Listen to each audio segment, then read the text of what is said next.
The Social Justice and Social Security Committee on for 2025. We've got apologies this morning from Colette Stevenson and from Michael Mara.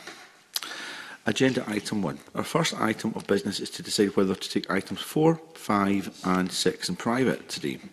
In consideration of our approach to the two-child limit policy, evidence session and a draft of our Stage 1 report on the Wellbeing and Sustainable Development Scotland Bill in private at future meetings. Are we agreed? Yeah. Thank you, colleagues. Agenda item 2. Our next item of business is our first evidence session on adult disability payments, and I welcome to the meeting Adele Harris, former Chair of the Independent Review of Adult Disability Payments, who is joining us online. Thank you very much, Adele, for joining us this morning. And can I give you the opportunity to make some opening remarks, Adele? Yes, thank you very much, and good morning, committee. So, first of all, apologies for not being able to be with you in person, but thank you for accommodating my attendance via Zoom. You, I'm sure, have seen the report, which was published in July earlier this year, and I think it makes or marks a really significant milestone in the ongoing efforts to assess and to enhance the experience of people who claim adult disability payment, and also the effectiveness of adult disability payment itself in meeting the needs of disabled people.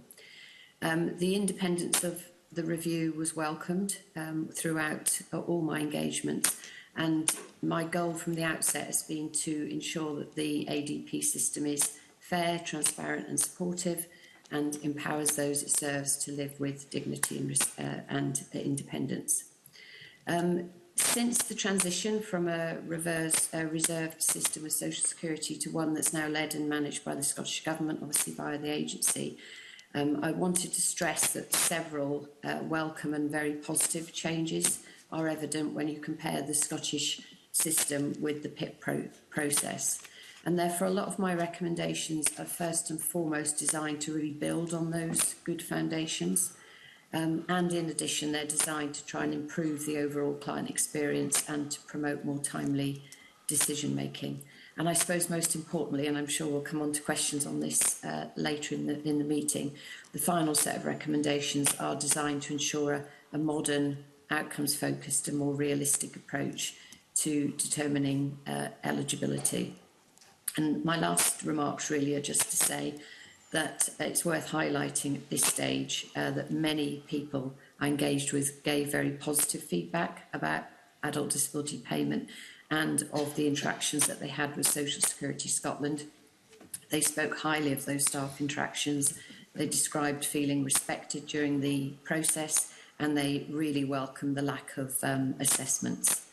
And I heard the word kindness often, which I hope comes through clearly in my report, and witnessed firsthand the culture and the values at the heart of the agency. Thank you.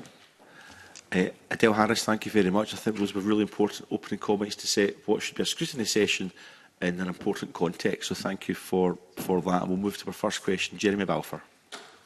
Thank you, Convener, and good morning, Adele. Thank you again for your report, and thank you for coming this morning. I wonder if I can start off by, in your paper you say there's a risk of disengagement and of damaged trust if people don't see their feedback leading to change. I appreciate ultimately that is for us as politicians and for the government to bring forward, but how do you think we get the right balance to ensuring both ongoing client engagement, but yet everyone's saying, I've had this conversation 100 times and nothing has changed? How do we get change? Yeah, that comment in my report about the risk of disengagement and damaged trust, I think I referred to it as consultation fatigue. It referred generally, and I'll come on to that in a moment, but also specifically to the review itself. So many of the people I engaged with, I think particularly people from minority ethnic groups and disabled people's organisations themselves, they were telling me that they're often invited to take part in government reviews or to respond to consultations, and that would be true of third sector organisations as well. And some, not all, but many were frustrated by the fact that in their opinion, little change as a result of their input, or little changes as a result of their input. So they gave me examples of consultations where they never heard anything again from the people that they'd engaged with. And so they stressed often about this, you know, are you really listening to us? Is this going to make a difference? And that point about damaged trust if things don't change as a result of all of these reviews and consultations. However, saying that, the client surveys that the agency do regularly, they do seem to get a decent level of engagement. And I saw evidence during the course of the review of the agency actually acting on the feedback that they'd received. And there certainly appeared to me to be a commitment to continually improving the client experience. And I quote in the report some examples of where changes to some of the processes at the agency had been made as a direct result of client feedback. So I think it should be continued. I mean, you know, most organisations who are customer facing certainly should be trying to engage with their clients and listen to their feedback. But there's definitely a balance to be struck, particularly I think the high expectations of this review amongst disabled people in Scotland and their expectation that some things will change as a result of it is probably the most important point to make here. Back in, just for people's information, thank you, Adele. The interference that you hear on the line, there's nothing we can do about that. It's external to the Parliament. I know it's a wee bit distracting, but I think we can carry on with the evidence session, so my apologies for that. No, that's fine. Thank you. Obviously, the Scottish Government have a benefit take-up strategy. Do you think it needs tweaked, changed, or by and large, do you think it's working quite well? The Scottish Government, as you said, does obviously have a benefit take-up strategy. Currently, it is to raise awareness of all benefits, so it's not benefit specific, and it's obviously designed in part to support access. But I guess certainly during the course of my review, and of course I was looking only at adult disability payment and not more generally at all the benefits provided by Social Security Scotland, I do feel that a benefit specific take-up strategy would actually or could potentially improve the take-up of adult disability payment. Again, you'll see in the report there's several reasons why someone who is potentially eligible for ADP doesn't make an application. And the ones that were drawn to my attention during the review included things like just a general limited awareness of adult disability payment in Scotland and the eligibility rules. Quite a number of people not knowing that ADP is not means tested, so they sometimes automatically rule themselves out from applying. There's quite a lot of stories around stigma, and that was a particular issue in some minority ethnic communities, and a stigma associated particularly with people who had mental health conditions. And there was things like the fear of rejection. The process itself of applying can be off-putting for some people, especially those who've had a poor or traumatising experience with the DWP. So I think if an ADP specific take-up strategy was developed that could address those and other points raised in the report, I think it would certainly help to ensure everyone who is entitled to the benefit receives it. Thank you very much. Can I apologise? I should have declared at the start that I am in receipt of ADP myself, so just for declaration of interest. Can I just ask one further question? I was interested in your report in regard to your comments about Voiceability and their contract with the Scottish Government, which is 20.4 million over 4 years, and it was awarded back in 2022, is up for review at the moment. In your report, you state notable lack of awareness about the support available pre-application, such as the independent advocacy service provided by Voiceability, close quotes. You talk about an opt-out service rather than an opt-in, and I wonder if you could just maybe expand on that. And secondly, do you think the money would be better spent on someone like CAB, who are better known in Scotland than Voiceability, who perhaps many people have never heard of? Second questions going to be a little bit more challenging to answer, but I'll go to the first one first and then come back to that. Yes, I certainly found during the course of the review a lot of evidence to suggest that both the local delivery service that's provided by the agency and the independent advocacy service provided by Voiceability, there is a lack of awareness. Someone said in one of the consultation meetings, you know, it's one of Social Security Scotland's best kept secrets. And actually in some of my engagement sessions and meetings, people were hearing about those services, particularly the independent advocacy, for the first time when I was asking them questions.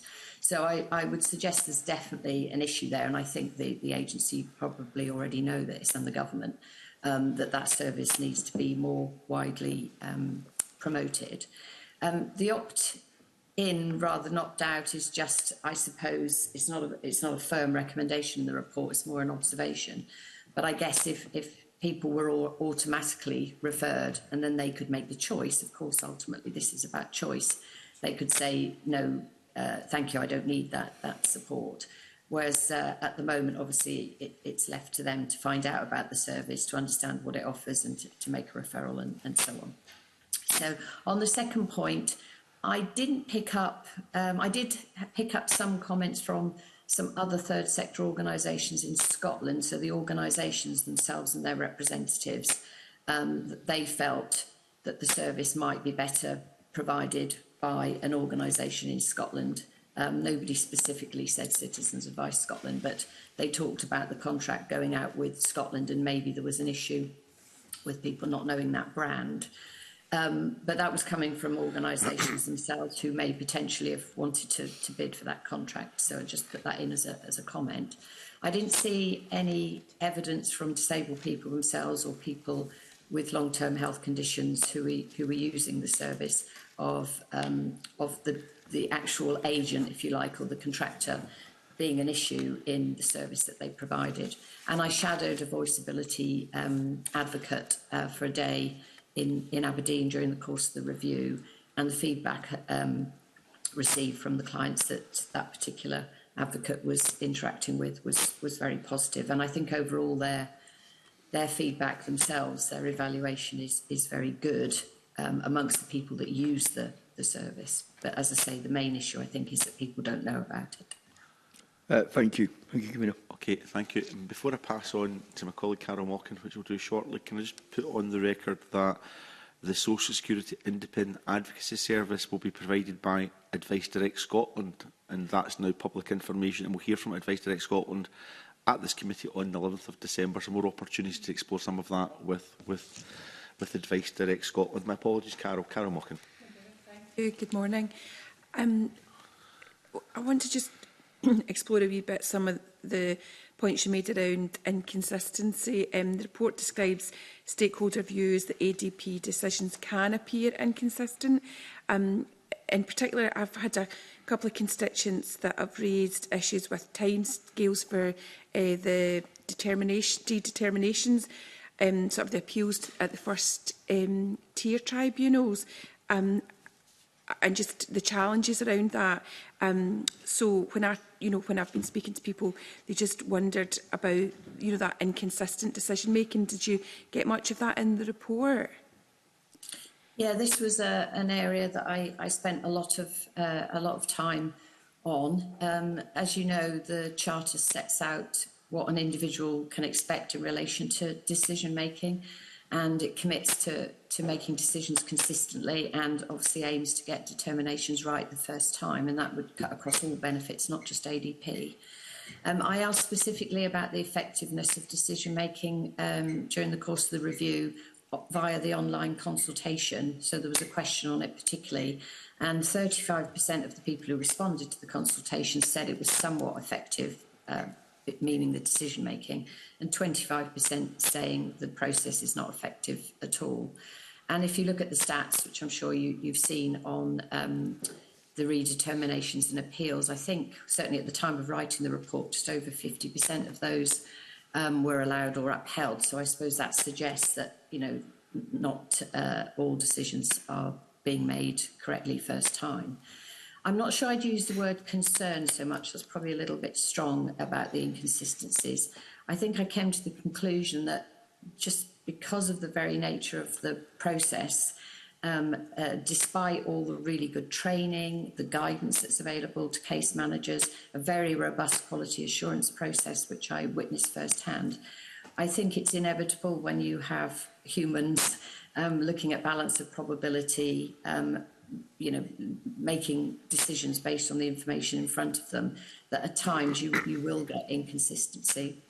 And I actually shadowed one case from sort of start to finish, where the initial decision, this was probably an extreme example, but the initial decision was to award no points for either daily living or mobility. In fact, mobility didn't really apply. But when the health and social care practitioners got involved and there was a consultation with a little bit more information provided, but not an awful lot, a different case manager actually awarded the highest number of points. So that's a very extreme example, but you can see how it might happen. So although case managers have to explain why they've made a certain decision, I think this just results in an additional degree of subjectivity and personal judgment being introduced to the process. Certainly when I was shadowing case managers, I saw firsthand the consideration that they give to the principles of person-centred decision making and the care and attention they take to the responsibility that's inferred. But I also acknowledge that discrepancies and interpretive variations may lead to inconsistent outcomes, which could, if we're not careful, undermine the fairness of the process, particularly now that we've got more experience of making decisions. When I say we, obviously I mean Social Security Scotland have got more experience, and welfare advisors are now looking at determination letters on behalf of their clients, and they're sometimes questioning, well, why did client A get that decision and client B in a very similar set of circumstances got that decision? So you'll see in the report that I do recommend that the agency continually assesses how they can balance that need for fairness and equity with the discretion that's inherent in a process of this type. And just very briefly on the amount of time decisions are taking, I think at the time of writing my report that was improving, but certainly it was one of the biggest frustrations was the amount of time people are waiting for a decision, and also the lack of communication during that time. So they put in their application and they don't hear anything, and that in many cases caused a lot of anxiety. That's very helpful, thank you. I've got one more question, and it's around the focus on physical disability and whether mental and behavioural disorders are picked up in the way that they should be, whether you have any feedback on that. Yeah, this is a really interesting question, because it's one of those situations where, of course, when I was writing my report, I wanted it to be evidence-based, and I saw a little bit of tension between the evidence around the numbers of people with mental health conditions who are in receipt of ADP and what people's experiences or what people were sharing with me. You know, of course, that the eligibility isn't based on a diagnosis, it's based on the impact that a condition or a disability has on someone's life, whether that's physical or psychological. But during the course of the review, I did hear quite often, quite regularly, that there's a perceived difference between how case managers manage applications from clients with physical health conditions when you compare those with people who've got mental health problems. And if you look at the client survey, again, that's quoted in the report, they described the discrimination against particular health conditions, especially those that relate to, and I'm quoting, mental health or, inverted commas, invisible disabilities. And yes, we know that 58% of applications are in that category for mental and behavioural disorders, and I think it's about 40% of the caseload. So there's obviously a little bit more investigation that needs to be there. But the main point I think I would raise in relation to that question is that the current eligibility criteria are framed in such a way that it is easier to describe a physical impairment when you're providing answers to the questions as they relate to the current activities and descriptors. And I did hear from lots of people at the consultation events that the current criteria is not accurately capturing the needs of particularly neurodivergent individuals, or those diagnosed with mental health problems. And just one example there were people with eating disorders who really felt they weren't able to convey the impact of their eating disorder within the questions. So hopefully that gives you some information on what I was hearing about the way that people with mental health conditions and things like ADHD, autistic spectrum disorder, learning disability obviously fits into that category as well. Thank you, that was helpful, thank you. Right. Thanks, Carol. Alexander Stewart. Thank you, Convener, and good morning, Adele. The independent review reported clients' positive views on consultations. So would greater use of consultations improve decision-making? And is poor experiences of PIP assessments preventing the use of what could be a very useful part of a decision-making process? Yeah, it's very evident. Again, I saw this very clearly during the course of the review, that when consultations occur, they play a really important role in the decision-making process. And I also heard universal praise for the fact that when Scotland took over the process for ADP, that everybody I met, I don't think there was an exception to this, welcomed the cessation of the DWP-style medical assessments. Many people I spoke to remain literally traumatised. I know that's a strong word, but it was a word that came up often by the PIP assessment process, and absolutely nobody was in favour of bringing those style of assessments back.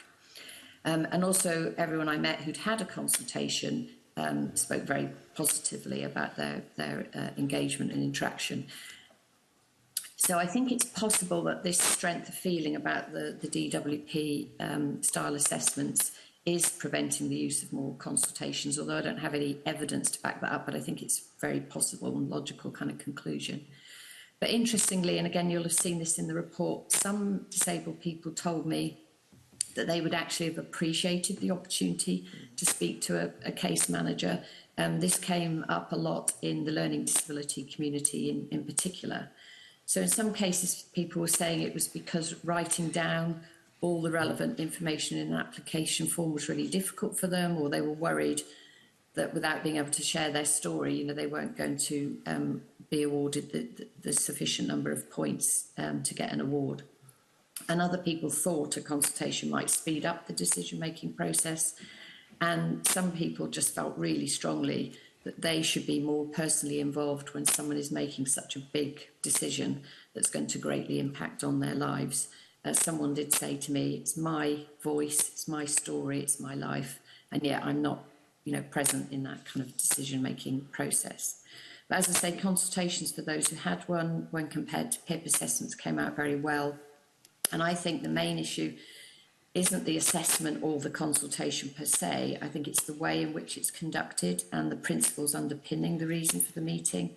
So people talked about DWP, in their words, trying to catch me out, whereas, you know, the approach at Social Security Scotland is to seek out further relevant information, starting from a position of trust to help the case manager make a correct decision, and that's obviously a very different approach.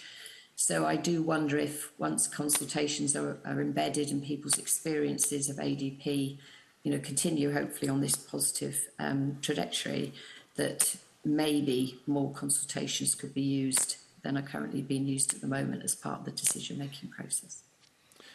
And the whole idea about being personalised, as I say, comes out quite strongly in the review.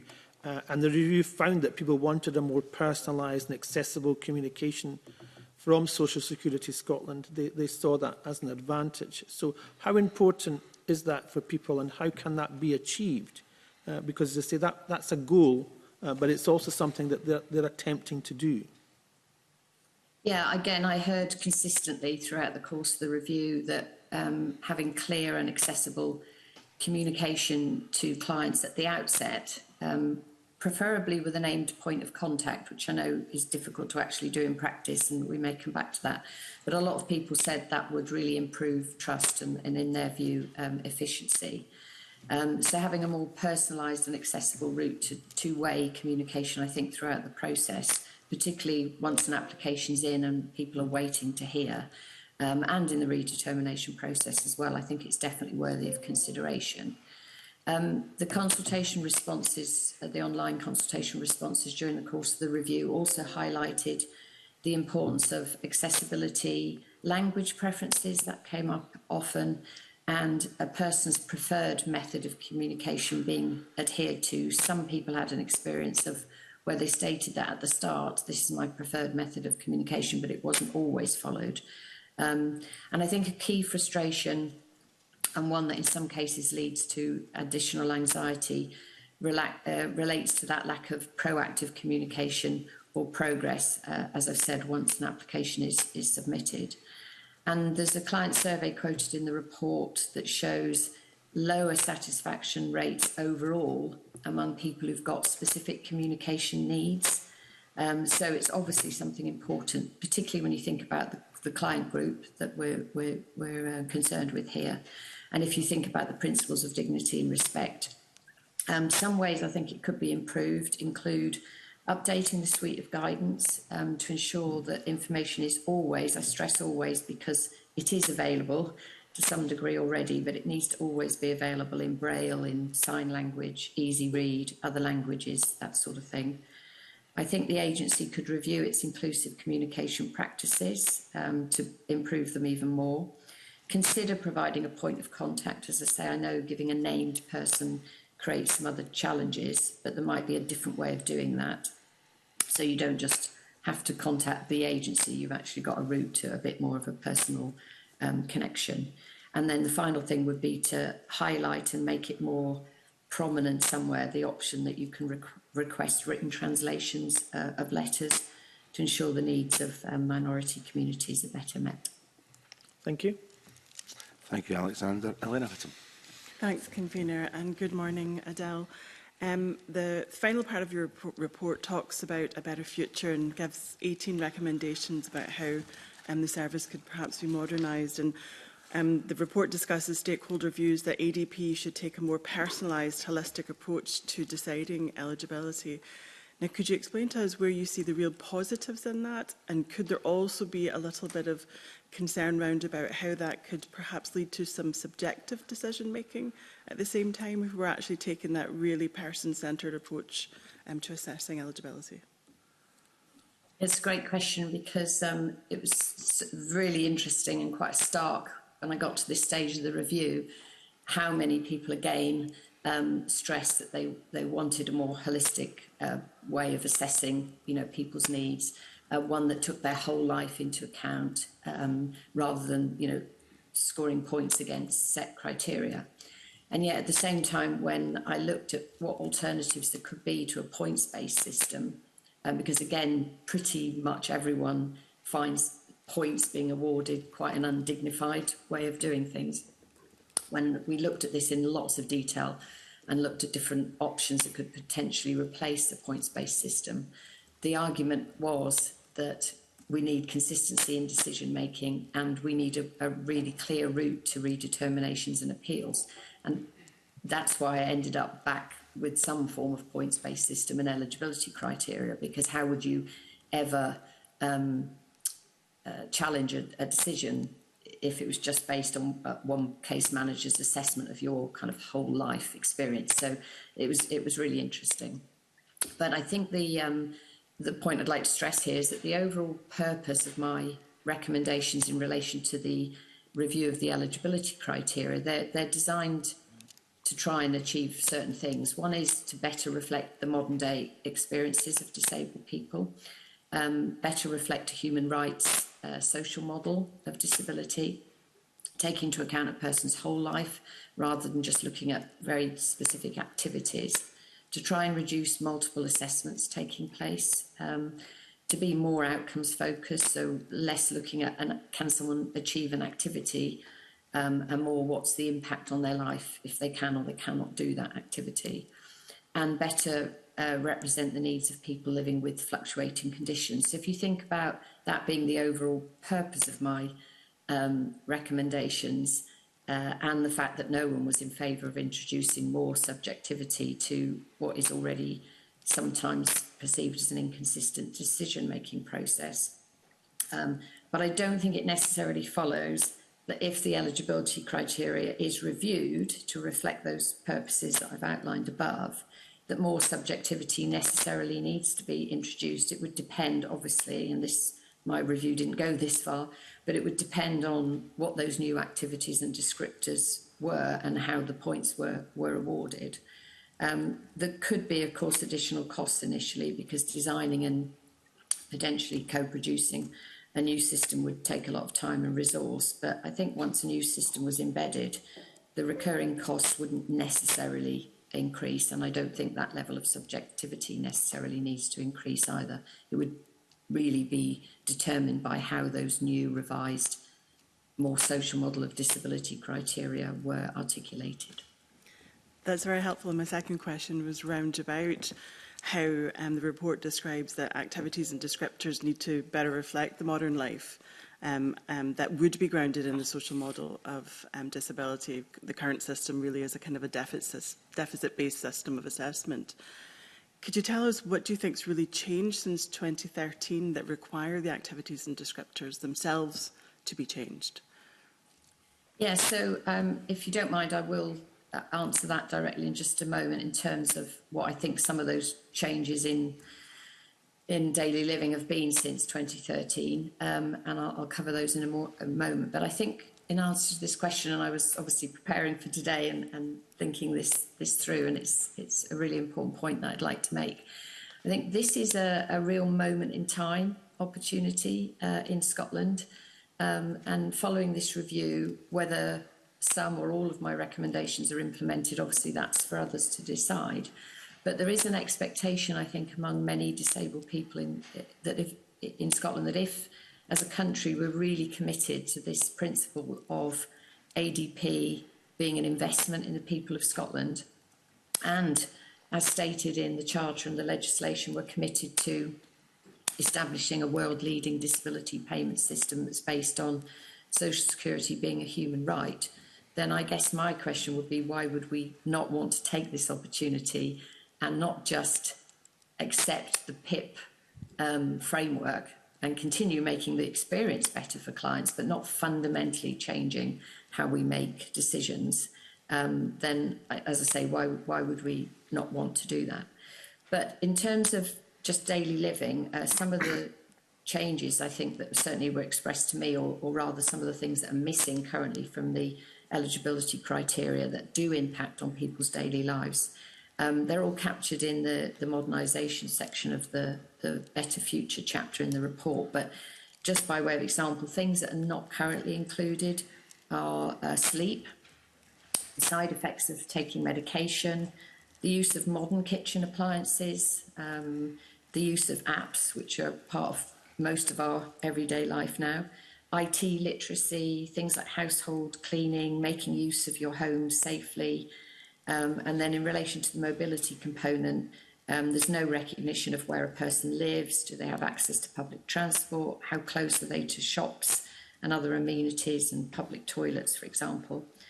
So there's also some additions, I think, that should be considered. Things like intimate hygiene, which isn't currently in the activities and descriptors, and a better understanding of healthy eating and good nutrition, which I do labour quite a bit in the report, because the current activities and descriptors around food are again about the functional task of preparing food. They're not about the outcome of someone having whatever is right for them, a healthy diet.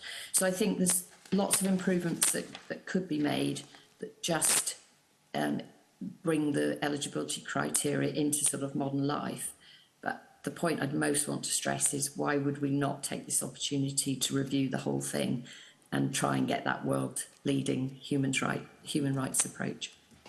That's been very helpful. And as somebody who has filled in a form for an individual who has avoidant restrictive food intake disorder and trying to actually qualify how that impacts on somebody's life, yeah, I do agree that the form is lacking in that perspective. So thank you for putting that on the record. Thank you, Convener. Okay, thank you. Minnie McNair. Thank you, Convener, and good morning, Edel. Kind of touch on it a wee bit, but obviously the report recommends replacing the 20-metre rule with the criteria related to real-life experience with the client. Obviously, you've touched on the living environment and the availability of public transport, whether aids are used or the impact of exertion. Would you mind maybe expanding a bit on how you envisage this to be a far more holistic approach working in practice? Yeah, you'll have seen, I'm sure, that there was a consultation carried out before I was chairing the review by the Scottish Government on the mobility component, and we used that to inform the review.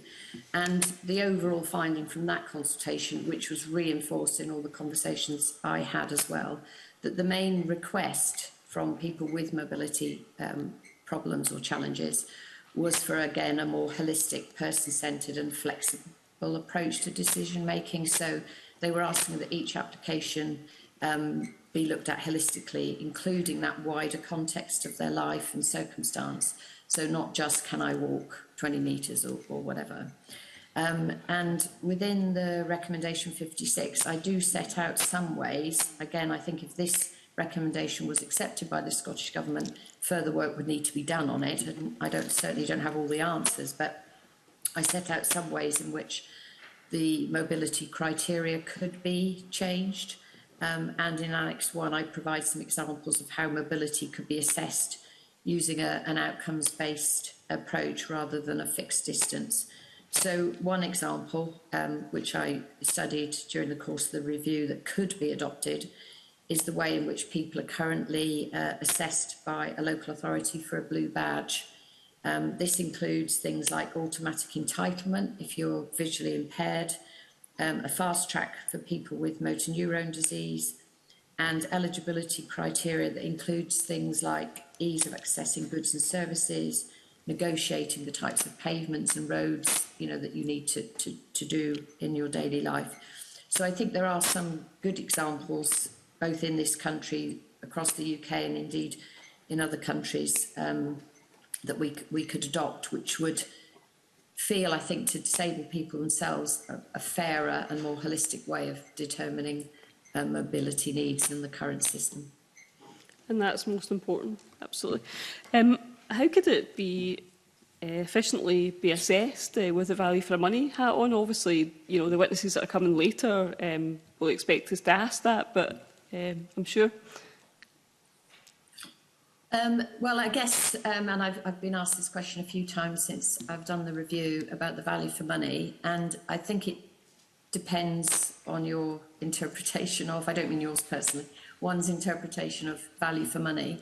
And again, going back to things like the Charter and the legislation, and we talk about an investment in the people of Scotland, and at the moment, all the research, as far as I understand it, and focus is on potentially the additional costs of making changes, and indeed the additional costs that are already in the system because Scotland has chosen to do things differently. But I haven't yet seen anyone do a piece of work on the potential economic benefits of investing in disabled people in Scotland, and what a difference that investment could make to the reduction in poverty, for example, and to people being more economically active and more independent. So my view, and obviously I'm not Audit Scotland, or this is not my particular skill set, but I think as a layperson having done this review, I would just hope that, as well as absolutely I totally understand the challenges with the Scottish budget and the tough decisions that have got to be made in this regard, but I wouldn't just look at it as a cost. I'd also try and do some research or look into what the potential value for money argument might be on the other side as well. And the last point on this I would make is that I've been asked lots of times, well, surely if all your recommendations are implemented, it's going to cost too much money and it's not going to be possible to do it. And of course, there will be some additional costs because some of my recommendations talk about changes to systems and processes and policy. Of course, all that comes with a cost. But in terms of the recurring cost and the increase in benefit expenditure, I don't think it necessarily follows, and someone would have to do this work, I don't think it necessarily follows that if you reviewed the eligibility criteria to meet all the purposes that I outlined earlier, that it would necessarily mean that more people would be eligible and therefore there'd be a bigger cost. It would just mean that we'd have a system that was much more based on human rights and a social model of disability. But as I say, that work hasn't been done, so I can't really answer that. Thank you. You were talking there about additional costs, and that's something that we hear quite a lot. It's getting thrown up in our face about the introduction of short-term assistance payments, and I see that as a kind of welcome barrier to the sort of cliff edge of poverty when a negative decision is getting challenged. What did your review find, and has this been seen as welcome and a supportive change? Absolutely. I think, again, it was fairly consistent in all my engagement that the changes that Scotland has already made since taking on adult disability payment were welcome, and the ones that were highlighted to me without necessarily having to ask questions of people were, first and foremost, this principle around dignity and respect and how they feel treated on the whole positively by the agency. I think I've mentioned the word kindness coming up a lot, and that was very welcomed. The second thing was around the lack of DWP assessments and the replacement with consultations. That was the second in the list. The third one, interestingly, was about the light touch reviews, which again is different to the process in the rest of the UK. And the fourth one was on short-term assistance.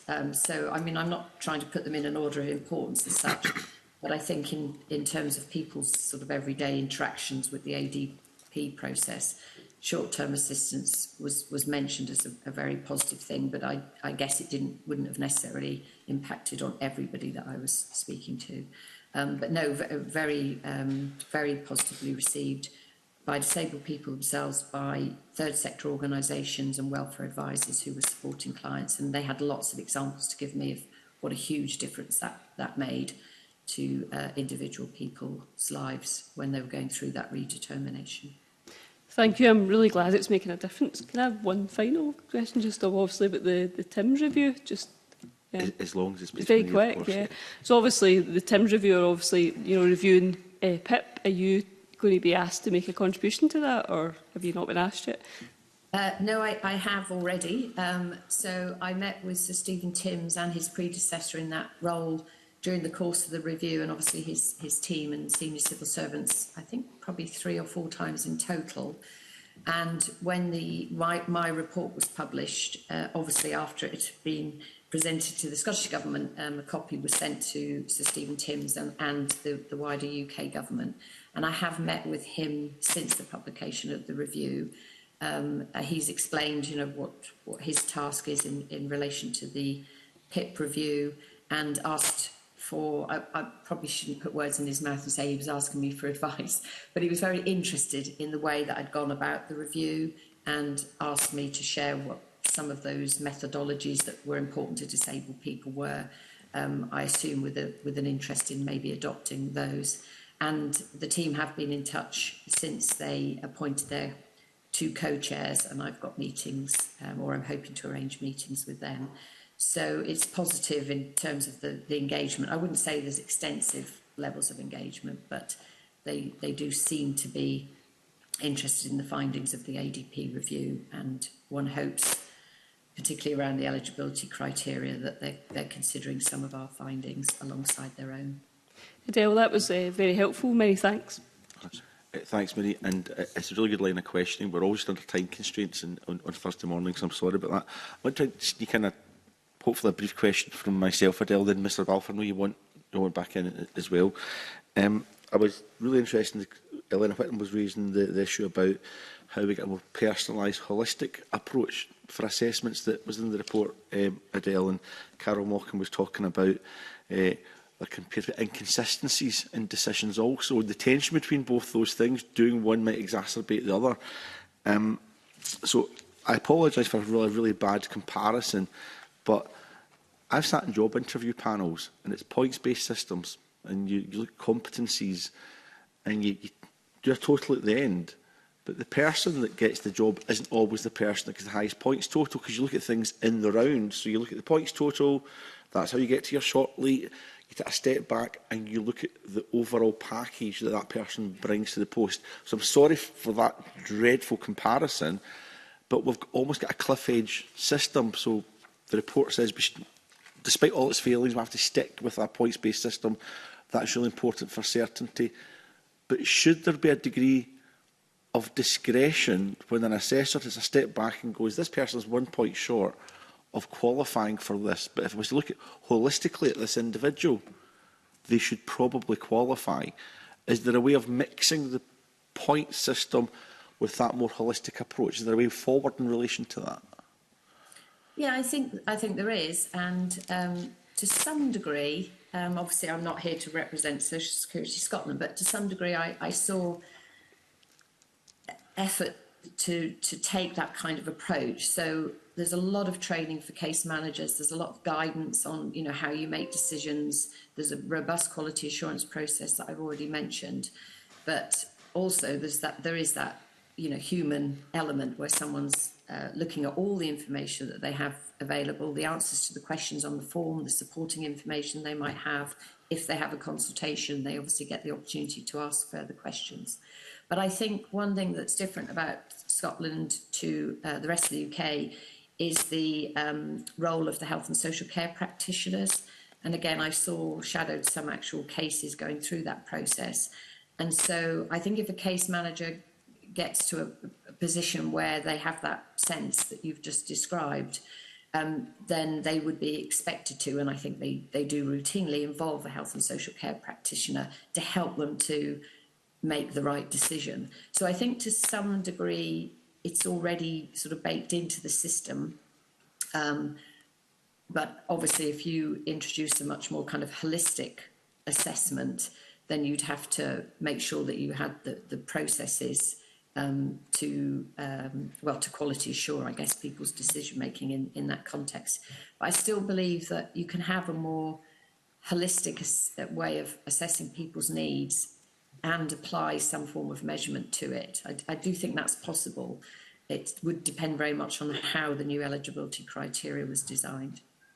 Very helpful. Thank you very much. Mr. Balfour, would you wish to come in? Yeah, thank you. Just a couple of quick questions just to follow up from colleagues. In regard to the mobility, we talked a lot about the 20 metre, but obviously the legal test is time, distance, speed and manner.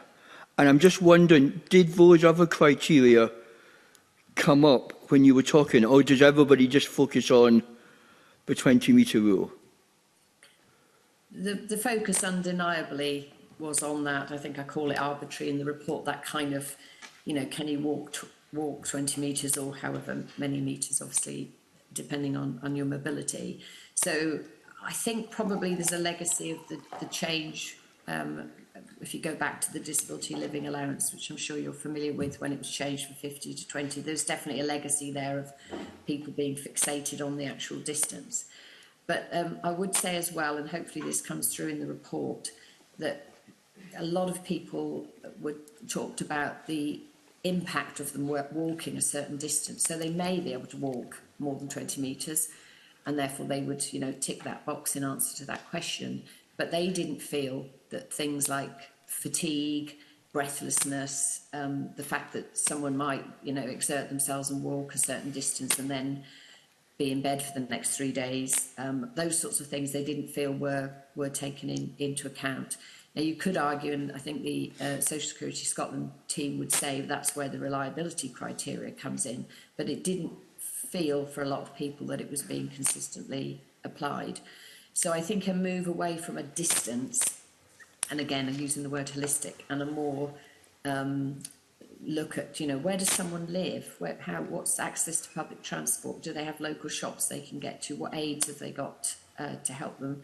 I think that would make people feel that it was a much fairer system that really looked at their whole life, you know, and are there impacts on them if they exert themselves, if they walk a certain distance, for example, regularly. So those were the things people were calling for in relation to change. Thank you, that's really helpful. My final question is actually kind of picking up your wider experience as well.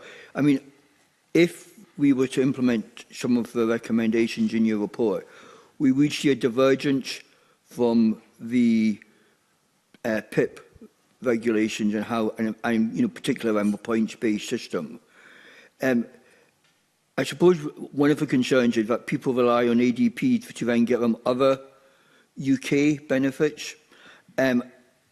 was this discussed the danger that if we go down a separate model or road, that there could then people could lose out on other benefits because the UK government wouldn't necessarily recognise the criteria that we're using? Yeah, and that's obviously a possibility. And again, I do cover passporting and that in the final report. And although there's an assessment going on in the UK or in England around PIP, at the moment there's a real lack of clarity around the health element of universal credit and those sorts of things, which obviously might also impact either way, UK to Scotland or Scotland to UK if changes are made. I've stressed in the report that, you know, wouldn't it be a terrible kind of outcome if some of the recommendations were taken on board and as a result of trying to improve a system in Scotland, people found themselves financially worse off for the reasons that you've just stated. So obviously that would not be a good outcome. And I guess I would only hope that the two governments could work together, and maybe I'm being a bit naive and overly simplistic on this, but you know, if we're serious in Scotland about having this world-leading human rights approach, as I said earlier, this is our kind of moment in time, and one would hope that a practical issue like that one wouldn't stop us from trying to design that system that, you know, many disabled people are hoping for. Okay, all done, Mr. I am done. Thank you, Commissioner. Yeah, again, Adele Harris, we could have asked lots more questions. There are time constraints in a Thursday morning slot, but needless to say, we're very grateful for bringing your expertise and speaking to the really important report that you have published. I'm sure our successor committee, the other side of the Scottish elections, this will feature in our legacy report and it will be returned to in due course, I have no doubt. But for now, Adele Harris, thank you very much, and we'll just suspend briefly before we move on to our next agenda item. Thank you. Thank you. Bye-bye.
Everyone, and our next item of business is our second witness panel for our scrutiny of adult disability payments. And I welcome to the meeting Stephen Boyle, Auditor General for Scotland, and Ern McGinley, Senior Auditor, Performance Audit and Best Value Audit Scotland. Thank you both for joining us today, and I'd like to acknowledge, I know you sat through that last session, so we're very grateful for that also. And can I invite the Auditor General to make some brief opening remarks? To join you this morning to discuss my report on the Scottish Government's delivery of the adult disability payment. As the committee will know, nearly 500,000 people now receive this disability payment. Early client feedback is positive, and governance arrangements for the delivery and the transition of the project were well developed. The Scottish Government, again as the committee will be very familiar, has taken a different approach from the personal independence payment, prioritising dignity, fairness and respect. Applications and reviews are designed to be less burdensome, with efforts to boost the take-up of the benefit. This approach, though, we found through our audit, has increased costs. More working-age people are applying and fewer people are then leaving the caseload that follows. In 2023-24, the expenditure on the adult disability payment was £141 million more than the funding received through block grant. The latest Scottish Fiscal Commission's forecast that this gap will grow to £770 million by 2029-30, which contributes to a wider funding gap of £2 billion for devolved social security spending over this period. We concluded that this represents a significant financial challenge over the medium term. Convener, I would note, in terms of the £770 million potential gap, that is the most recent available figure from the Scottish Fiscal Commission. But the committee will recall that that was during the time when the UK Government were considering alternatives to personal independence payment. I think it's our assumption that that figure will be subject to further forecasting change, probably at the time of the Scottish Budget and the spending review. We conclude the Scottish Government has not yet set out a detailed strategy to manage the gap or assess the wider outcomes for disabled people.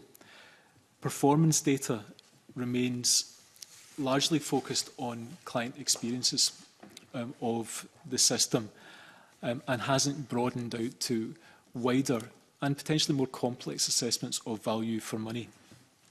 As ever with our audit reports, we make recommendations to the Scottish Government that performance reporting, by collecting better data on client satisfaction and cost effectiveness.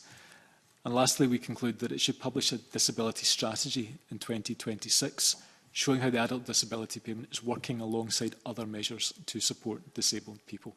Convener, as ever, Erin, who was one of the team who authored the report, and myself will do our utmost to answer the committee's questions. Thank you. Okay, thank you, Mr Boyle. I'll open up in this session, and I always hate asking this initial question because it boils the entire report down to a very simplistic answer. So we will look at each part of your report in turn and we'll ask questions about that. But by and large, what is the overall judgment on the way that adult disability payment has been implemented? So has it been implemented well, notwithstanding all the improvements we'd like to see?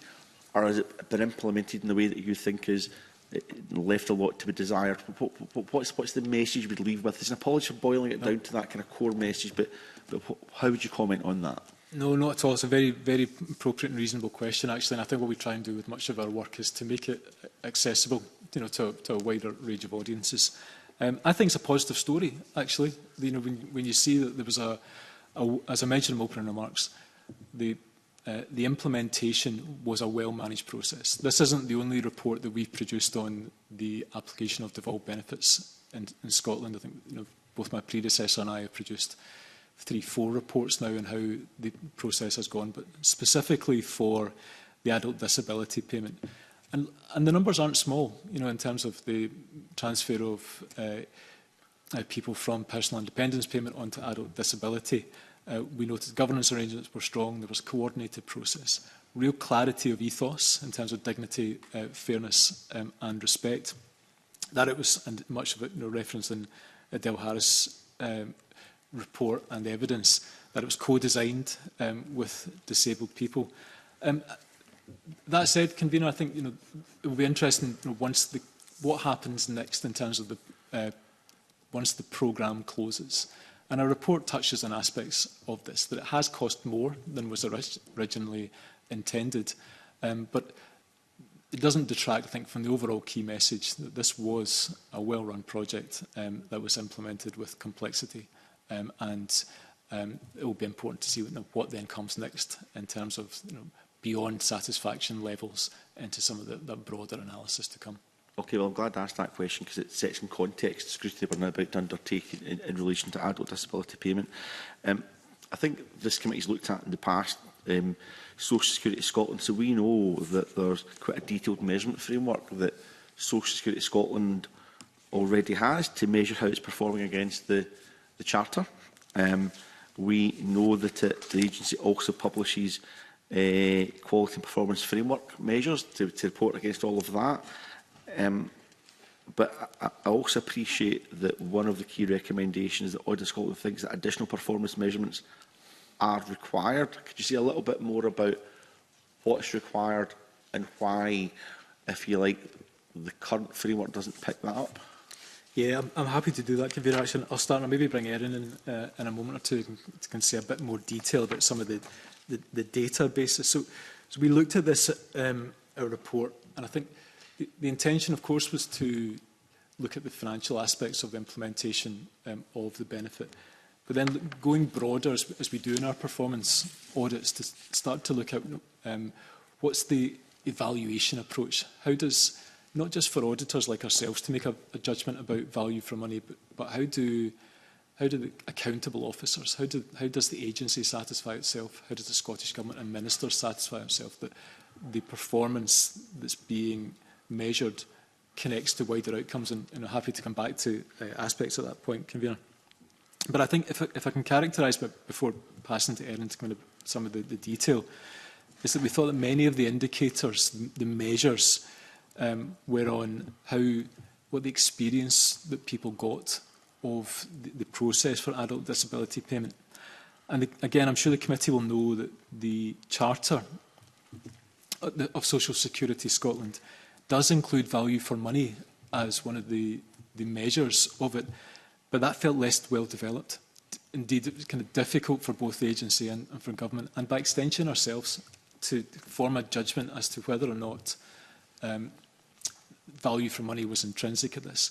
And I say that, Convener, I recognise the sensitivity of this point, actually, because of the nature of this adult disability payment, that we say in our own report about the human rights nature, that social security being a human right. But I think it's right that it features in the Charter, and it'll be an important next step, really one of our recommendations from the report, for the agency to move into a better set of arrangements to develop that. I'll maybe bring Erin in, actually, just to kind of say a bit more in detail about kind of where our recommendations went for the agency on this point about better data and evaluation. Sure. Thank you very much, Auditor General. So there's several elements to the recommendation that we talk about throughout the report. So we recognise that there's a great performance measurement framework in place. It has almost 70 indicators. It covers a lot of bases. But our recommendation is part of it specifically around the reporting of fairness, dignity and respect. So that, as we all know, is the sort of most important principle of how Social Security Scotland was set up. And the public reporting on those measurements is quite limited. In the report, we talk about the new quality and performance framework that was published in July, which our report was in clearance, so we haven't covered. But even included within that, the fairness, dignity and respect indicators solely come from the client surveys. So it's a cohort of people, it's not everyone, and that's not objective data. It is how did you feel you were treated. So we're just looking for more public reporting of those elements. And on top of that, as it stands, Social Security Scotland can't follow the client from end to end of their journey. And because of that, statistics on redeterminations and appeals are harder to see. So if someone applies, you can't see their statistics every stage of the way through, and you can ascribe data that's been collected to that individual. And that's something that the DWP can do within the PIP process, and that allows for clarity of judgment on getting decisions right first time. And as we know, that's another important principle of the approach that Social Security Scotland took. So enabling that sort of data and performance collection would allow just for some more information sitting behind it. Well, I found that very helpful, because the second aspect that you mentioned, Erin McGinley, I think is an issue with reporting more generally. So like in care, for example, we inspect and audit care homes, but we don't necessarily monitor the individual's journey through their experience of social care and into care homes. I think it's exactly the same from what you're saying in relation to adult disability payments. So that has been helpful for myself to better understand how we could do better than that. But where I found it a little bit more challenging was around how we monitor or measure fairness, dignity and respect, because after all, is that not by definition subjective? It's about how you feel you've been treated. So I'm not sure, and I take on board the recommendation, how could that be measured in an objective way? Sorry, that was an example as you used, the fairness, dignity and Sure. respect. It was more a comment about the client surveys, and we recognise that that's a very useful way of collecting information and can help inform improvements for Social Security Scotland. But on the whole, it's people's opinions. There's not there is some collection of, you know, objective data, but in terms of performance and improvement and in other areas in the public sector, the objective data is what's used to drive that and to measure yourselves for performance. I don't want to come up with this at all. I'll just move on to the next question. If this sounds like a daft laddie next question, can you just tell me how we would objectively measure fairness, dignity and respect? Because I'm just unclear on that. Yeah, would you like to come in here, Director General? Yes, I do not know the answer to that. It's the straightforward answer. Try and find a way of doing it. Yes. And it's challenging. That would absolutely fair. It's for government to respond and work out how we do that. Absolutely. Mr. Bod, do you want to come back? Yeah, I think effectively that's our position, convener. Given how central dignity, fairness and respect is to the application of social security in Scotland, if these are important indicators, which they are, no question of that for the agency and the government themselves to have a better sense of what do they think good looks like, what kind of management information is that telling the agency, and have that clarity of expectation to allow them to, you know, as they're going through their evaluation process, and the committee will be familiar, following the publication of our report, we briefed the Public Audit Committee on the report. And the committee has taken evidence, you know, also from Adele Harris, and then from both the agency and Scottish Government officials in recent weeks. And I think it's important to note that the Scottish Government advised the Public Audit Committee of their intention to refresh the disability benefits evaluation strategy in due course. And I think it is welcome, that recognition that they're going to consider both what they refer to as value for money and public value. And it's maybe within that sphere of that sense of the rounded assessment of the success of the application of this benefit in due course. I think that's a welcome, and certainly through our own work we'll follow and monitor progress. Okay, thank you. Karen Walker. Only because of time constraints, as long as it's brief. Jeremy Balfour. Sorry, I just wanted to really follow up comment just on that final point in regard to KPIs. Because there are very few KPIs, hardly any at all. I've had correspondence with Social Security Scotland who tell me the system's not designed in that way. Do you think that is a mistake not to have KPIs in? And is it worth the investment to put the system right so that going forward for the next 10, 20, 30 years, we can see the decision times?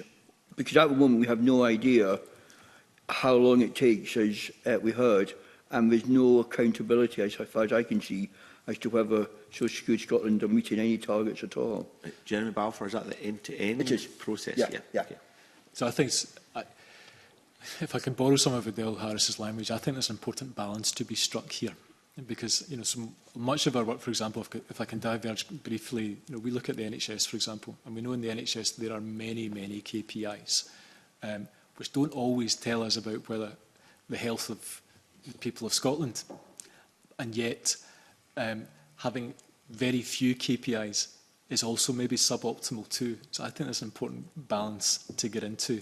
That, you know, yes, it's important, it's valuable management information about, you know, the decision time, the level of redeterminations, how long a process takes. So a big important consideration, I'm sure, for the agency to satisfy itself, satisfy the leaders, the board, ministers, the Scottish Government more generally, and the people who are using the service of how it is functioning.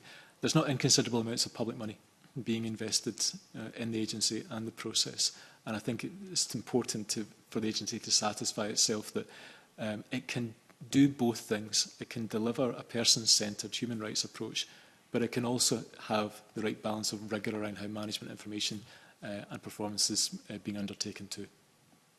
I think that's perhaps a maybe, Mr Balfour, but thank you, Dr. General. Karen Walken. Much. The Audit Scotland recommended defining acceptable levels of client satisfaction. I wonder just how can this be done in a way that provides meaningful opportunities for improvement and avoids sort of arbitrary target setting?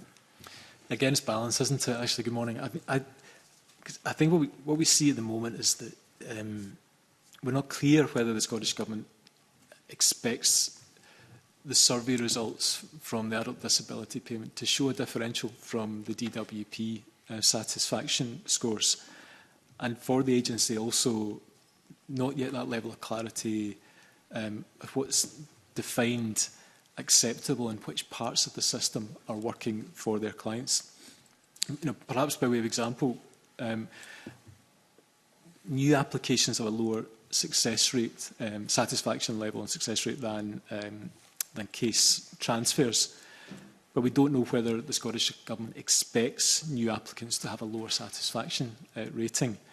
Similarly, we don't know whether the Scottish Government and Social Security Scotland consider the lower satisfaction ratings as some sort of warning sign of potential problems with the system, or whether they're within expected margins.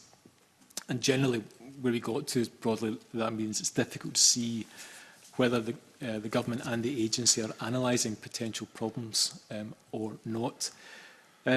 Maybe just as a second brief point, we also know that there are differences in satisfaction levels depending whether somebody's claim has been successful or not. Perhaps that's not altogether surprising, and we reference that in our report. But really going back to, do the Scottish Government and the agency expect different satisfaction levels depending on the outcome of somebody's application?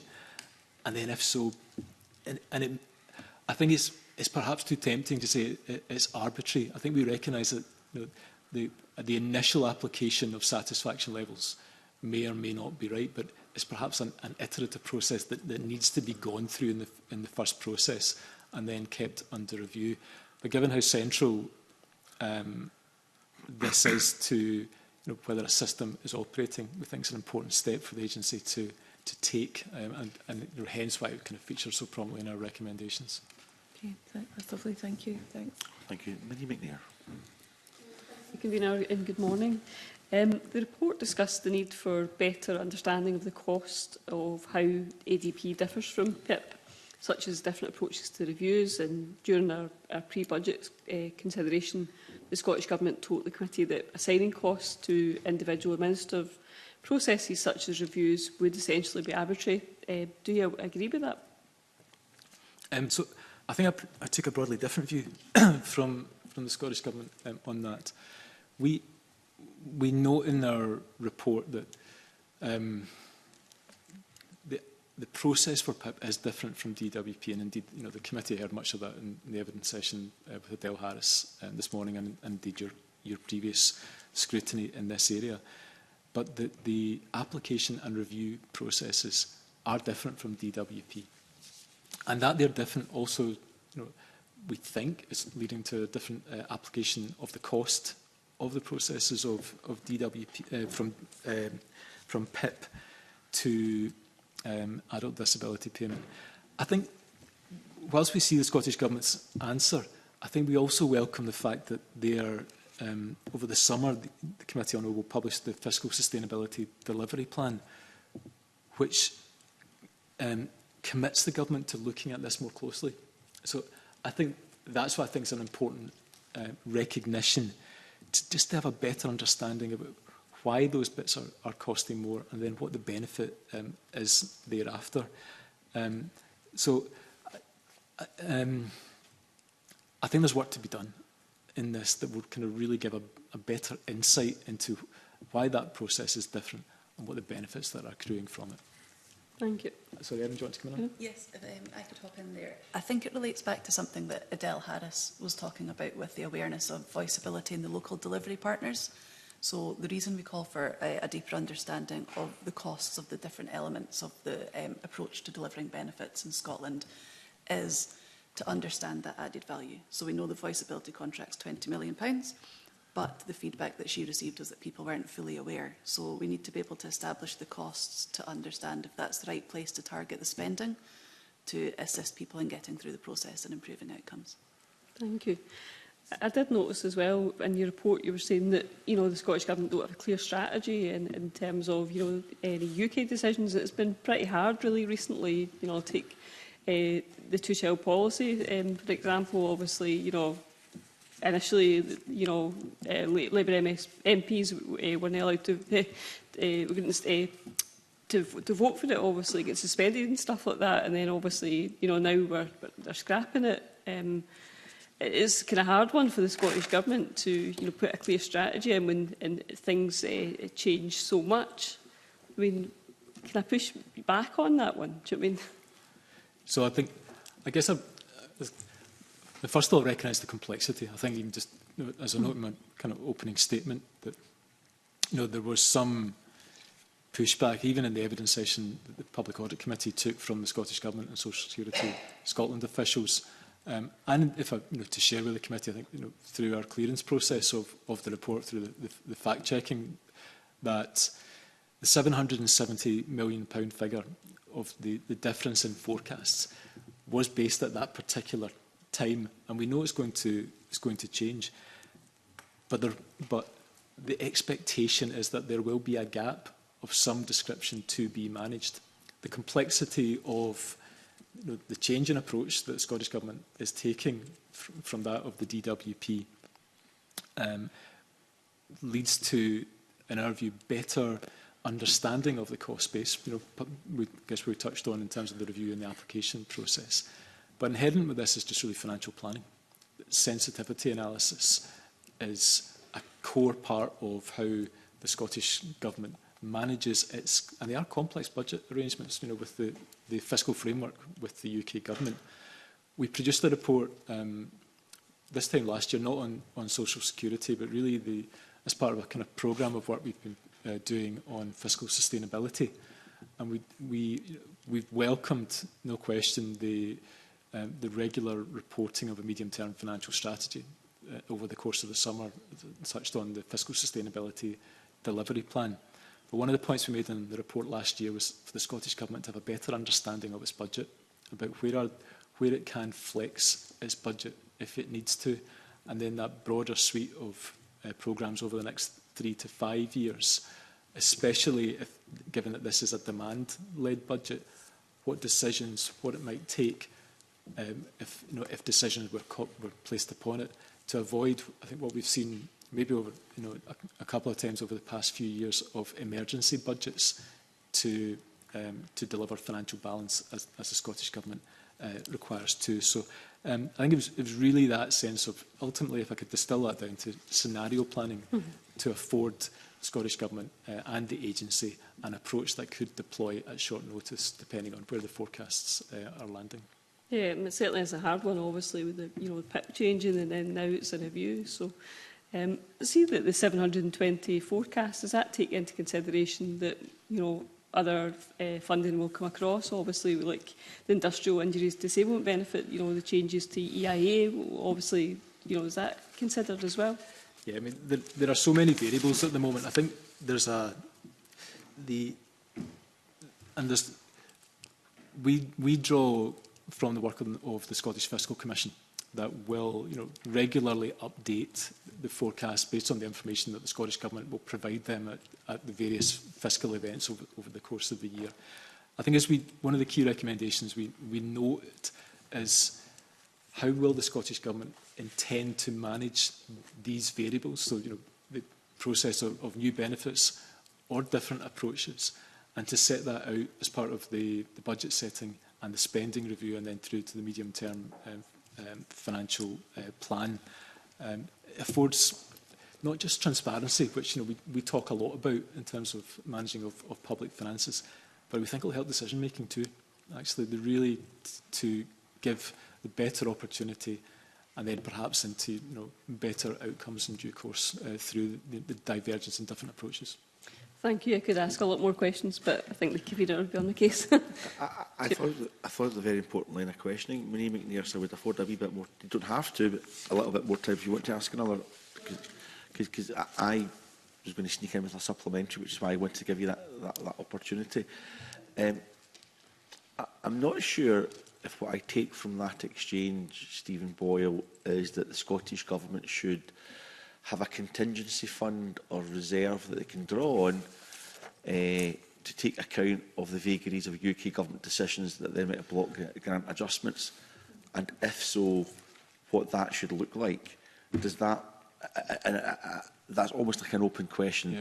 But it's really not just one for social security, it's also for the NHS, it could be for local government funding, it could be for education, because whatever UK decision is taken, by definition, will have some form of block grant adjustment directly, and sometimes indirectly. You don't see at first instance. I suppose, given your role as Auditor General, what percentage of the Scottish budget should we keep locked away for the vagaries of UK government decision making? So, you'll know, Convener, that the Scottish Government does have a Scotland Reserve that it, and through the, we're now on the second iteration of the fiscal framework agreed between the two governments that increased the limit on the Scotland Reserve. The thing I would recognise, I think I said to Ms McNair, that it's complex. There's no question that managing the Scottish budget, particularly the requirement to deliver a balanced budget every year, is difficult in the context of a £60 billion or so level of public expenditure in Scotland. So the Scotland Reserve is the right approach. I think it recognises that events do happen, and it allows for external shocks, as we saw during the COVID period, to apply some of those mechanisms. Ultimately, it will be a matter of policy for ministers to determine what level of contingency and how best to allocate expenditure. But as we recommend in so many of our reports, it's intrinsic in high-quality financial planning, financial management, that it doesn't just allow for the safe mid-level scenario, if I can put it in those terms, but there's an understanding of how expenditure needs to flex scenario planning in the event that decisions that either are taken in Scotland or elsewhere, and how those flow through to the Scottish budget. So we are certainly proponents of financial management, flexibility and sensitivity analysis, and it'll be a question for ministers about what that means for the Scotland Reserve and any contingency. Okay, and this committee will be looking, or perhaps a successor committee will be looking at the new fiscal framework as it's being developed. Is that a key message we should be taking into our consideration of that, in terms of how this place, whatever government's in power here, that they have strong levers to pull on for financial or income shock-based decisions from Westminster? And is that something we should be looking at as a committee, as we work out how to take forward social security, social justice in a devolved context, when we're asked to feed into the Scottish Government's consideration of the new fiscal framework? I think that would be a really important step for this committee to do. We produced a report on devolved taxes and fiscal sustainability just in the past few weeks. And one of the findings we draw on the Scottish Government's own analysis is that how the fiscal framework and devolved taxes especially operate is not well understood, both with public bodies and the public more generally.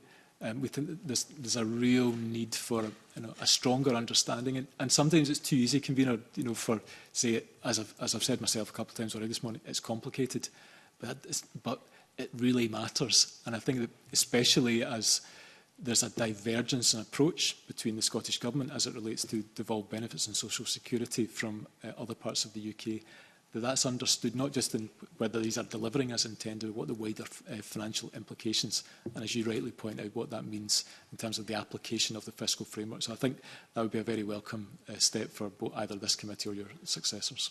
Okay, thank you, Steve. Well, I apologise to committee members for taking up a chunk of airtime there, but I thought it's important given what we've got coming down the line. Alexander Stewart. Thank you, Convener. Good morning. Stephen, in your opening remarks, you talked about the funding gaps and also a sort of demand-led budget and a demand-led service. So when we look at the spend that we've seen, around 320 million is more likely to be spent more on ADP than there was reference to PIP. You've already touched on that this morning. And we've also touched on some of the likelihoods about the forecasts with the 770 million, but there's a reality by 2029-30 that it's likely to be closer to 400 million. So it would be good to get a flavour of Audit Scotland's conclusions on how the Scottish Government is managing the funding gap itself, because as I said, you know, you've given us a flavour of when you look at the figures and how you manage that. But it is a considerable sum of funds, and it is going to continue to probably grow. Yeah, I think it's a fluid situation. I think it's our assessment. I don't think it fundamentally changes the conclusions in our report or the recommendations that there is a gap to be managed, and for the agency, but primarily the Scottish Government, to have an understanding about how it will respond, it will flex to changes in the external environment. You know, whether it's an increasing demand in Scotland, because I think, you know, certainly as we touched on in evidence from with the Public Audit Committee, that and again I think it's come through in your own considerations, is that there are more people in Scotland who say that they have a disability than certainly that are claiming the adult disability payment. So, and we also know that it's very clearly part of the Scottish Government's approach to social security being a human right, that they are promoting uptake. So if that gap is filled, and then there are, you know, further external changes, you know, decisions taken by the UK Government, it really comes back to, I think, one of the central points touched on with Ms McNair, that we think there needs to be better sensitivity analysis, a better understanding of the budget that can more accommodate some of the impact of these changes. So it may be 770 million based on the last information. You know, as the assertion that it's closer to 400 million, it may change again as well. So, but I don't think it detracts from the underlying point of a better understanding of both the cost base within Scottish Government expenditure and then what the government will look to do to manage the implications of it. And it's, you know, following off that, it's important that the choices that the Scottish Government have made and the criteria they've set and the policy decisions they've put forward is encouraging more people to come forward. That is no doubt, that is a fact. And that has to have a knock-on effect on how much it costs. Because if more people feel, because of the dignity, the respect and the fairness that is there, that they feel that they have the opportunity to apply, because it might not be seen as quite so draconian or strict or different ways that it was done in the past, that is helping them to come forward, because in the past they may not have chosen to come forward because of the stigma, because of the difficulties that were there. And government has to manage to take that into account. And at the end of the day, you need to then make a conclusion about how that should be progressed and how that should be managed. Yeah, I think these are... So there are, I think what we're saying is there are differences in the Scottish Government's approach compared to DWP. You know, the committee, you know, and we heard that very clearly from Adele Harrison in our evidence earlier today. More people are being encouraged to apply. Also, there's differences in, Erin might want to say a bit more about the application and then the review process as well. And you'll not be surprised to hear from us, and we touch on it briefly in our report also. There's also differences in approaches to, again, quite a sensitive area also about, you know, consideration of fraud or error within the system too. We observe in our report that fraud and error arrangements are less onerous, less well developed, whichever terminology, you know, we want to use within Social Security Scotland compared to DWP. How all of these things coexist will be another part of the complexity to be considered, and to management of the differences in approach, sustaining the culture of Social Security Scotland, the experience that people get of the benefit system. But ultimately, it comes down to that the right people are receiving the benefits when they need them. And I think it comes back also that this is going to be complex to manage over the years to come. So a clearer understanding of how differences in costs and numbers will be managed in terms of the overall fiscal position for Scotland. If your time allows, maybe I'm keen to bring Erin and say a little bit more about this. Yes, I'd just like to expand on that slightly in terms of it's not only the amount of money that's been spent on this different approach in Scotland, but how people are receiving that. So Exhibit 2 in the report goes through the sort of main differences between the application process and the review processes. But if you look at case study 1, we highlight an example of, for in benefits in general, Social Security Scotland undertook a modelling exercise to understand which elements of the application processes and the support in place made the most difference for people. And we think that's a very valuable process that they've undertaken and call for that to be done by benefit basis. And that would just allow for that understanding for the Scottish Government and for Social Security Scotland that they're targeting the spend in the right way and making those processes less onerous. Thank you. Okay, thank you. Jeremy Balfour. Thank you again, Convener, and thank you for your answers so far. We don't know what the Thames Review will recommend. We don't know which recommendations from independent review will be taken forward by the next Scottish Government. This obviously creates uncertainty for disabled people, but it also gives uncertainty to the Scottish Government in regard to kind of forward planning. Is there any way that we can mitigate that, or is it just a risk and situation that we're in? Yeah, it's tricky, isn't it, actually? And I think, listening very carefully to getting the evidence of the engagement that Adele Harris has had with Sir Stephen Timms in his review. So I don't really have any terrific insight as to the extent to which the Scottish Government is contributing to the understanding that Sir Stephen Timms and his team will undertake and what that might mean for adult disability payment. But perhaps in a broader sense, again, go back to, I don't wish to labour the point about the understanding of the cost base, and how that matters. But it may also be relevant of that wider suite of package to support disabled people and how the government best understands how that spend contributes to wider outcomes. I thought it was very interesting just to observe Adele Harris that to a large extent the adult disability payment mirrors personal independence payment. And is that still the right approach, not just for UK, but even for Scotland? Are there opportunities therein to take a view, is this benefit delivering best life chances and outcomes for people with disabilities? So I think, I fear I'm not probably able to offer any insight. I suspect that less than the committee has already, but we'll carefully monitor kind of what that means from an outcomes perspective and public finances.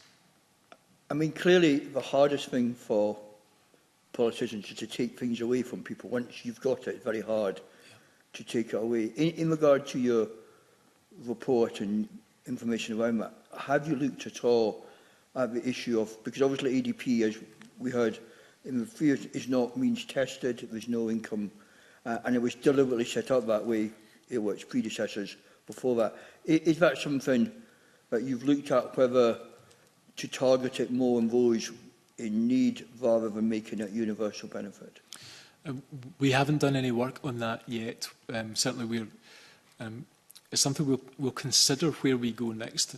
Typically when we produce an audit report, we'll follow up after a period of time when we make recommendations to see whether a bit of some of our own accountability, and we report this publicly again to the Public Audit Committee, where the recommendations that we make were useful or well or were implemented and had the desired effect. So both the Timms review, together with kind of the wider sense of changes to social security, if there are any developments to the fiscal framework, for example, is something we'll keep a close eye on. But there seem to be a lot of variables, and I think it perhaps illustrates some of the complexity that no doubt affects yourselves as politicians at the moment, and something we'll consider as part of our forward work programme. Thank you. Thank you, Convener. Thank you. Elena Whittam.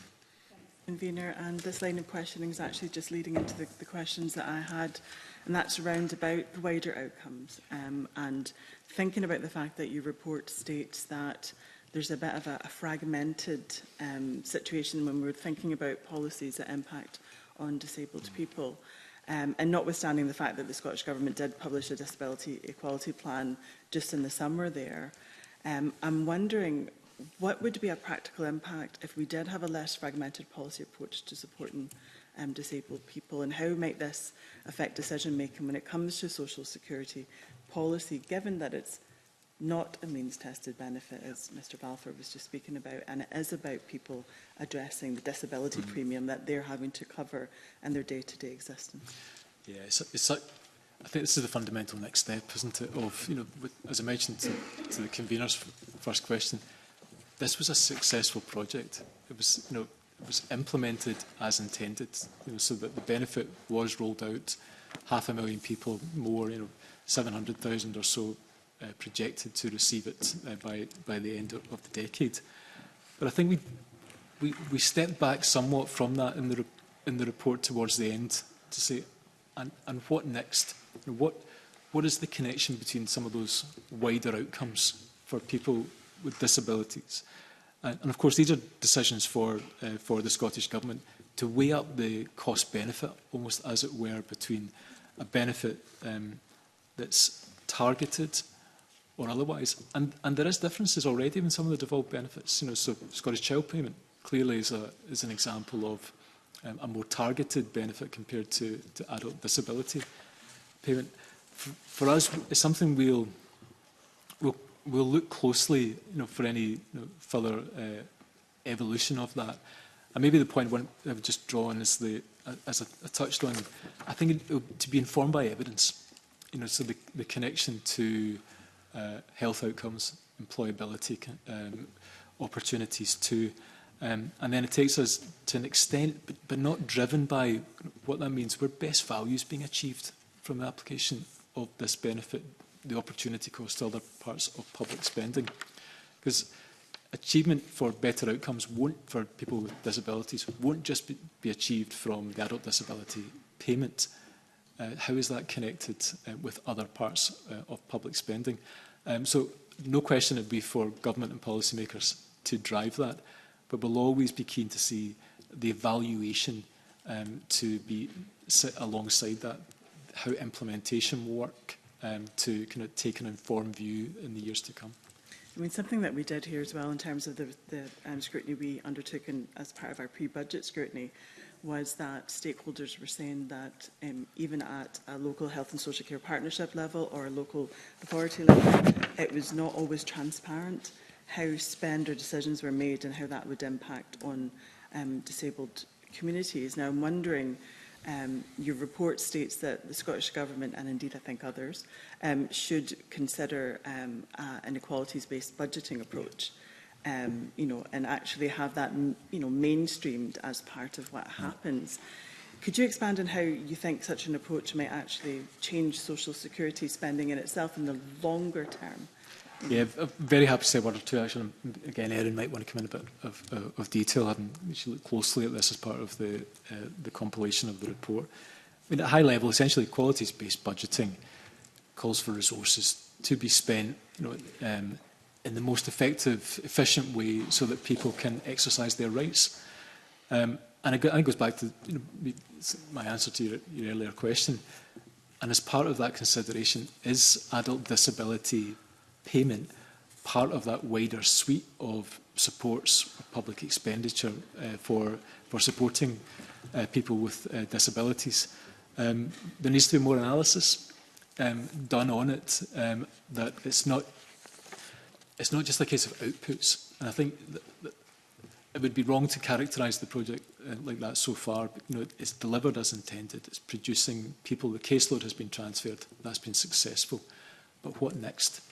And we, as we've done in a number of reports over the past few years, to look at how human rights are being met through public spending and the application of social security, given that, how, I'll go back to the Charter, really emphasises human rights being central to that, felt it an appropriate next step. But again, I'll give Erin an opportunity if you have time to say a bit more. Yeah, just very quickly to supplement what the Auditor General said there. I think if you look at the third section of the report, the last couple of questions has all been around that. So adult disability payment exists to help support with the extra cost of having a disability, but it doesn't exist in isolation. And there wasn't a disability equality strategy or plan since 2021, but there was other initiatives going on in that time.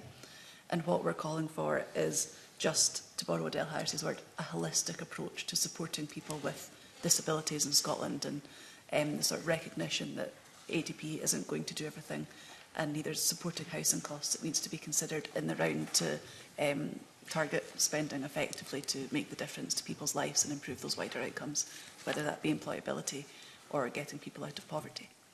And, final question for me, would you agree that this would need to happen in all spheres that people exist in? So, with a former COSLA hat on, I could look at it across, the local authority setting, but decisions that are made in different places will impact on people with disabilities in different ways. And do you think that that kind of approach has to be fundamentally embedded across all of Scotland's public sector? Yeah, I do. I think actually it's interesting. I think I know it's part of the government's thinking as part of its public service reform strategy. How do accountabilities work?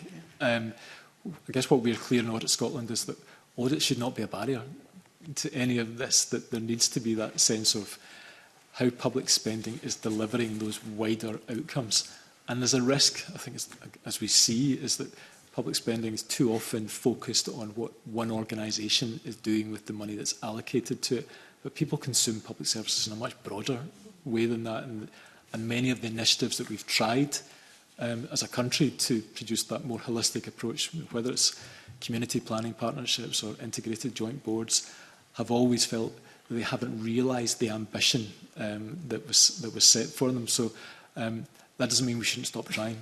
And it feels like if there's an option or an opportunity through public service reform, given some of the fiscal pressures and the desire for better outcomes for people with disabilities and more widely, there's an onus on us to take it, and Audit Scotland will play its part in that too. Thank you. Okay, thank you, Elena. Well, that concludes our evidence session for today. Can I thank Stephen Boyle and Erin McGinley for your support and helping us understand your report. Can I ask you to stay seated just for a brief moment, if that's okay, because it'll allow me to sneakily move on to agenda item 3 without suspending proceedings. And our next item of business is consideration of a Scottish statutory instrument, Charities Account Scotland Amendments Regulations 2025. I refer members to paper 3. This instrument is subject to the negative procedure. Do members have any comments on the instrument? Okay. There being no comments on the instrument, I invite the committee to agree that it does not wish to make any further recommendations in relation to this instrument. That being the situation, are members content to simply note the instrument? Okay, thank you. And now that does conclude our public business for the day and move into private session. Thank you. That just makes it quicker for us to move into private session. Thanks.